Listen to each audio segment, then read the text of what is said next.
Il est 11 heures, heure locale, lorsque le feu qui aurait été causé par un court-circuit commence à consumer un magasin appelé Ali Bon Prix, puis se propage vers d'autres locaux commerciaux à proximité de celui-ci, ce mardi 9 juin au marché de Nzengayon. Aussitôt alerté, le propriétaire du premier local s'est rendu sur les lieux alors que les flammes avaient déjà gagné du terrain. Ils ont m'appelé, j'étais au marché de Kimbe, parce que je suis le gérant là-bas. Il y a le feu à 11h30. J'arrivais à 11h30, on a appelé les gens de pompiers, ils sont arrivés à 13h45. Depuis 11h30, on a 16 inspecteurs avec l'eau de marché, on n'a pas arrivé à éteindre. Aussi, la deuxième personnalité de la commune de Libreville a effectué le déplacement afin de constater les dégâts, évaluer le coût du matériel et d'autres produits embrasés par les flammes. Or, c'est celui-là qui avait brûlé la première fois suite aux installations anarchiques. Or, le deuxième, ils étaient en train de faire le soudure à là-haut, soudure à l'arc. Donc, c'est des étincelles de feu pendant qu'ils soudaient, qui tombaient sur les cartons qui occasionnaient le feu.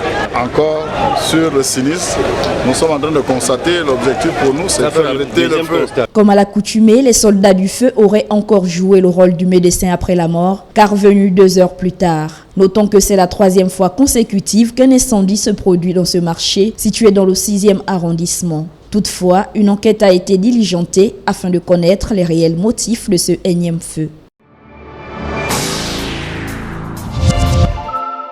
3 jours durant, Marocains et Gabonais ont partagé leur expérience en matière de lutte contre la précarité afin de redonner aux personnes économiquement faibles leur dignité. Toute chose qui, pour la coordinatrice de l'INDH, est un défi. Les échanges ont porté sur différentes thématiques en termes de management de projet, financement de projet, gestion de projet, également tout ce qui est suivi, évaluation, tout ce qui est mis en place de systèmes d'information, de gouvernance, également manuel de procédure, parce qu'on peut avoir pas mal de stratégies, mais il faut quand même les matérialiser dans des manuels de procédure. Et je trouve que l'échange était très fructueux. Et surtout, ce que moi, personnellement, j'ai également apprécié, c'est l'implication et la mobilisation de toutes les personnes. Là, on sent qu'il y a vraiment une volonté de concrétiser ce projet. Pour les participants à ce séminaire, les échanges leur sont d'une grande importance et participent à leur enrichissement. Ces échanges auxquels nous avons pris part viennent à point nommé parce que la stratégie d'investissement humain du Gabon vient dans le cadre de la lutte contre la précarité, qui est un point important de la politique du chef de l'État en matière de la lutte contre la pauvreté. Donc ces échanges viennent en fait pour renforcer les capacités des différents acteurs qui vont œuvrer dans la mise en œuvre de la stratégie d'investissement humain du Gabon. Et donc vous avez vu ce matin, nous avons échangé avec l'expérience du Maroc qui ont déjà une expérience avérée à la matière et qui vont nous accompagner pour mener à bien cette politique au niveau national. Fini la formation des comités techniques sur le développement humain à Libreville, quitte aux participants de joindre la théorie à la pratique. Établir un état des lieux de l'urbanisme au Gabon, tel était le principal objectif de cette rencontre qui a permis aux étudiants et aux universitaires d'échanger avec des professionnels de l'aménagement du territoire. La commune d'Akanda, la commune de Libreville, au Vendo et le 3e arrondissement, la commune de Ntoum, qui est Bikili. On est en train de voir comment ces zones protégées sont dégradées à partir de l'action anthropique, c'est-à-dire de l'homme qui est en train d'entamer ces réserves forestières, ces réserves qui sont des ventilateurs pour Libreville, liées, en fait, causées par l'activité urbaine. En fait, le manque des espaces constructifs a fait en sorte que les populations se ruent dans ces zones protégées pour identifier et construire des logements. Dépourvu d'un véritable plan d'urbanisation, Libreville, la capitale gabonaise, présente de nombreux désagréments. Cette rencontre a aussi permis de faire quelques propositions. C'est de planifier et de proposer des réservations foncières. Déjà sur le corridor qui va de Libreville à Kango, il faut réserver, aménager ce corridor pour en fait y construire. Et aujourd'hui, on a l'autre côté qu'on appelle le Pongara, ou la Pointe Déni. Cette zone a été déclassée par le Conseil des ministres. Elle est encore en fait non occupée dans la zone de la commune de Zomoé. Il faut utiliser cette zone aussi pour identifier ce qu'on appelle Libreville 2. Ce sera un avant-projet tout en construisant des ponts pour traverser. En général, dans le pays, les populations construisent dans des zones non urbanisées, ce qui justifie la destruction de certaines habitations lorsque l'État décide enfin de moderniser le secteur.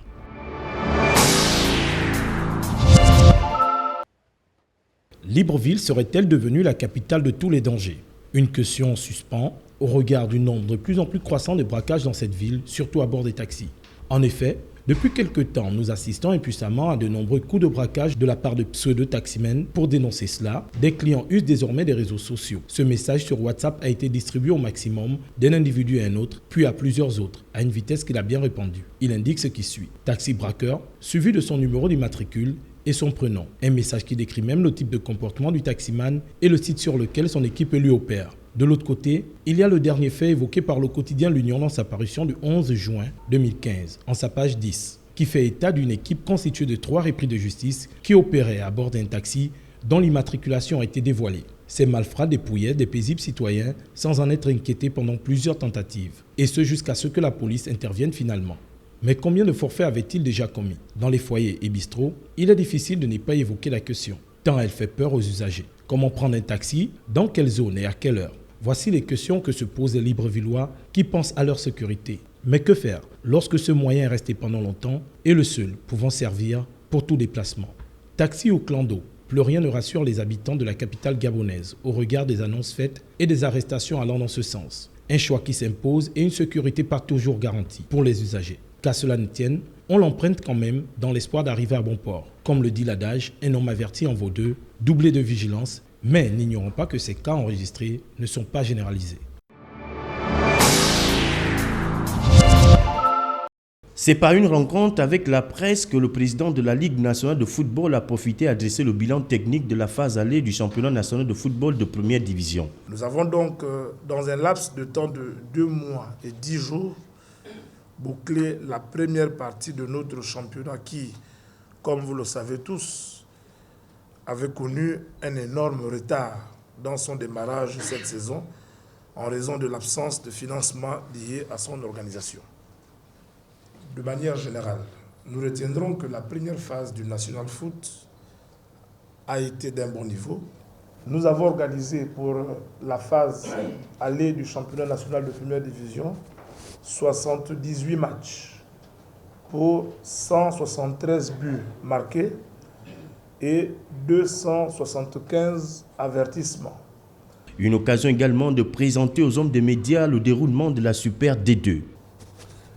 Pour ce qui est de la deuxième division, c'est un championnat qui se joue à 2 poules.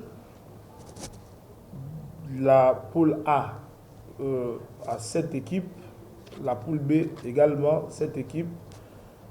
Même si au départ, il était prévu que le championnat de deuxième division se jouait à 15 clubs, nous avons enregistré, avant le démarrage du championnat de la deuxième division, un désistement.